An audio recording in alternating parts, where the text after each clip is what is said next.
తెలుగు జాతికి తన రచనలతో వెలుగుదారి చూపిన మహోన్నత వ్యక్తి కన్యాశుల్కం సృష్టికర్త గురజాడ అప్పారావు. గురజాడ అప్పారావు గృహాన్ని, వారి సాహిత్య సంపదని కాపాడుకోవడంలో అధికారంలో పాలకులు ఎవరున్నా నిరంతరం వైఫల్యం చెందుతున్నామని జిల్లా పౌరవేదిక అధ్యక్షులు బీసెట్టి బాబ్జీ ఆవేదన వ్యక్తం చేశారు.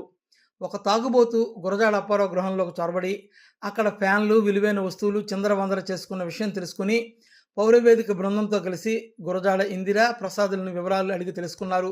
అనంతరం బీసెట్టి బాబ్జీ విలేకరులతో మాట్లాడుతూ గురజాడ జయంతి, వర్ధంతి సభల్లో అధికారులు, నాయకులు ఊదరగొట్టే ప్రసంగాలు చేస్తూ వెంటనే మర్చిపోతున్నారని, గురజాడ గృహం చుట్టూ ఉచ్చలదుడ్డి మాదిరిగా తయారు చేశారని, నిత్యం అపరిశుభ్రతతో భవనం నిలుస్తోందని, భవన నిర్వహణ బాధ్యతను కూడా కార్పొరేషన్ అధికారులు, జిల్లా టూరిజం అధికారులు, పురావస్తు శాఖ అధికారులు తీసుకోవటం లేదని ఆయన ఆరోపించారు.